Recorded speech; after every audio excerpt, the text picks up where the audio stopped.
The Prophet ﷺ said in an authentic narration that there is no one amongst you. And I want to emphasize here that he said there is no one amongst you, meaning that this is for all of the Muslims, who when he is stricken with grief and anxiety, and who says this dua, except that Allah subhanahu wa ta'ala will remove his anxiety and will replace his grief with joy. So it's a powerful dua. And you can imagine that when the Sahaba heard this, they said, Ya Rasulullah, should we teach other people this dua? And the Prophet ﷺ said, absolutely, whoever hears this should learn it, and by extension, should teach it as well. So what is this dua that the Prophet ﷺ is teaching us? It's such a beautiful and comprehensive dua. He said, say, Allahumma inni abduk, ibnu abdik, or you could say, wabnu abdik. Allahumma inni abduk, ibnu abdik, ibnu amatik, nasiyati biyadik, maadin fiyya hukmuk, adlun fiyya qada'uk, as'aluka bikulli ismin huwa lak, sammayta bihi nafsak, أو أنزلته في كتابك أو علمته أحدا من خلقك أو استأثرت به في علم الغيب عندك أن تجعل القرآن ربيع قلبي ونور صدري وجلاء حزني وذهاب همي. So let's look at the beginning. O Allah, I am your slave. I am the child of your male slave and the child of your female slave. Which means what? Number one, it is absolute submission to Allah subhanahu wa ta'ala. The slave does not disobey his master. The slave does not question his master. And this is unlike any type of human relationship. When a person submits themselves to Allah subhanahu wa ta'ala, they find nothing but love, nothing but glory. And the more that someone humbles themselves to Allah subhanahu wa ta'ala, the more Allah honors them. So you're saying from the very beginning, I submit everything to you, Ya Allah. I am your slave, and I descend from humble beings as well. I'm not entitled. I'm just your slave. And I'm pleased to be your slave because that is the greatest station of honor with Allah subhanahu wa ta'ala.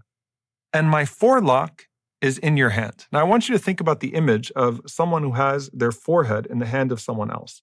What does this represent? It represents that I am completely submitted to you and you have complete control over me. And some of the scholars say it also means the submission of intellect to Allah subhanahu wa ta'ala, right? That I submit my own thinking to your revelation, that you know better than me. And I'm okay with that, right? I'm pleased with that.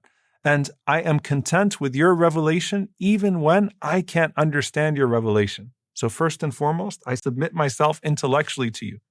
And you are in full control over me. Your judgment upon me is assured. Ma'adin fiya hukmuk. Meaning what? Everything that Allah subhanahu wa ta'ala has decreed is going to happen.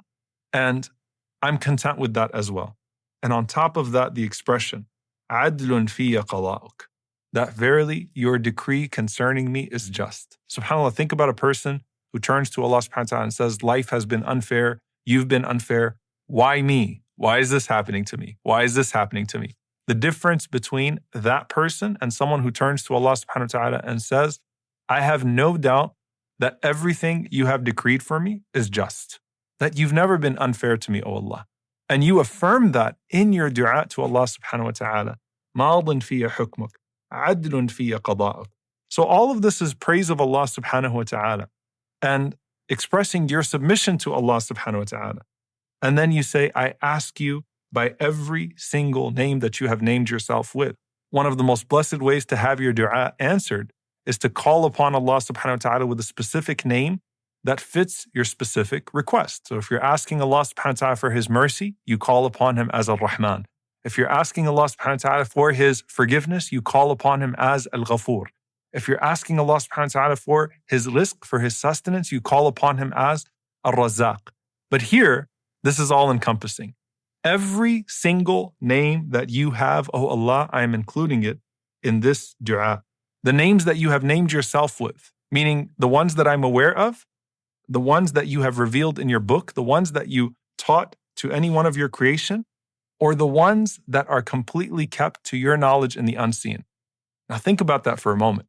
There are names of Allah subhanahu wa ta'ala that we don't even know, that no creation of Allah subhanahu wa ta'ala knows. And the specific dua that you may be asking Allah subhanahu wa ta'ala with might match one of those particular names. And here, you're including it in your dua. So just like when you make istikhara, you say, Allamul Ghuyub, that you know everything that happens in the unseen in regards to this decision that I'm trying to make. Here, oh Allah, whatever name that you have that matches the ask that I have, then I invoke that name even if I don't know that name, and I'm comfortable not knowing that name. So I ask you by every single name that you have, oh Allah, to make the Quran the spring of my heart. Now, by the way, it would be pretty strange to ask Allah to make the Quran the spring of your heart and to not read the Quran. So just like with every other dua, there has to be a deed that matches the dua.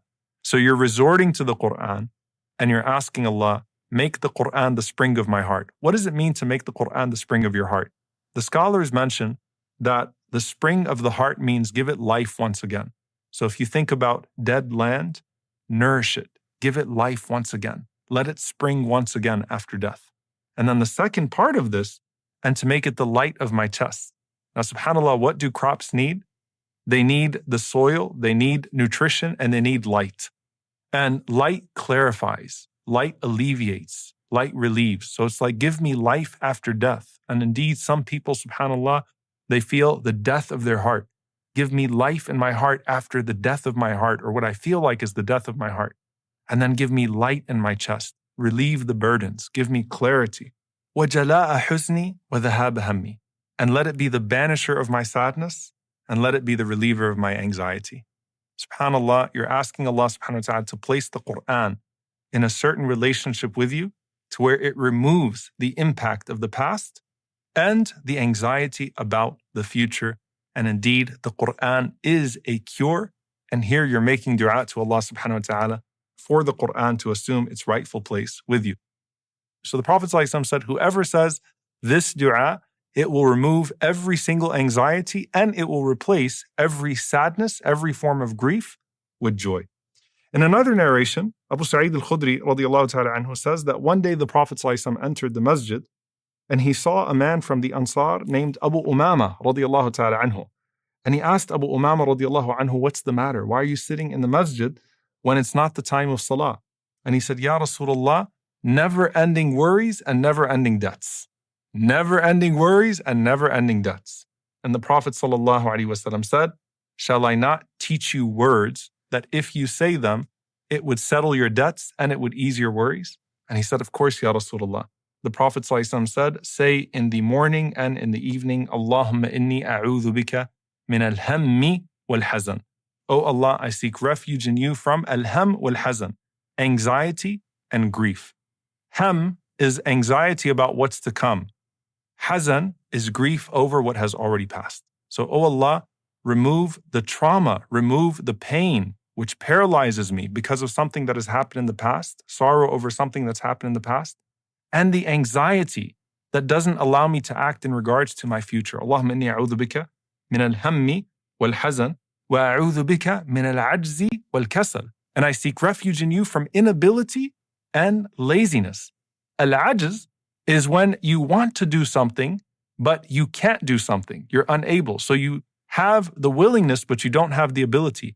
Al-kasal, laziness, is when you have the ability, but you don't have the willingness, right? So you can do something, but you don't want to do something. So you're asking Allah subhanahu wa ta'ala to activate you beyond that. So the first part of this dua, the first half of this dua is about emotions. The second half is when the Prophet ﷺ said, وَأَعُوذُ بِكَ مِنَ الْجُبْنِ وَالْبُخْلِ. And I seek refuge in you from cowardice and from stinginess.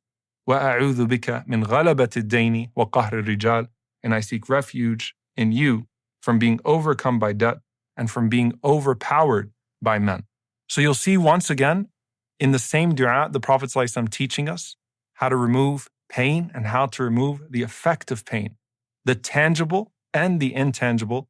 And that's also a sign of the care that Allah subhanahu wa ta'ala has for us, that He would instruct the Prophet sallallahu alaihi wasallam or inspire through the Prophet sallallahu alaihi wasallam these words of dua that control our very emotions. The last one I want to leave you with is actually one that's very beautiful. Aisha radiallahu ta'ala anha, when she would become angry, she said that the Messenger of Allah sallallahu alaihi wasallam would put his finger on her nose, like stroking her nose to calm her down. And the Prophet ﷺ would say to her, Ya Uwaish, which was a nickname, like little Aisha, calm down, calm down and listen to what it is that I'm about to teach you. Say this dua. Say, Allahumma Rabba Muhammad, O Allah, the Lord of Muhammad, اغفر لي ذنبي وأذهب غيظ قلبي وأعذني من مضلات الفتن. Once again, Allahumma Rabba Muhammad, اغفر لي ذنبي وأذهب غيظ قلبي وأعذني من مضلات الفتن. That the Prophet ﷺ said, say, O Allah, the Lord of Muhammad sallallahu alaihi wasallam, اغفر لي ذنبي, forgive my sins, وأذهب غيظ قلبي, and remove the anger from my heart, وأعذني من مضلات الفتن, and protect me from the fitan that mislead me. And subhanAllah, if you think about it, there is no other time in your life in which you do things that you regret than times of anger. When you do things that harm yourself, and you do things that could potentially take you away from your deen or spoil your dunya. And the Prophet ﷺ is teaching Aisha radiallahu anha by stroking her nose, Ya Aisha, say this dua, and it will do away with your anger, and it will stop you from putting yourself in a situation as a result of that uncontrollable emotion with unending circumstances and consequences in this life and potentially in the hereafter as well.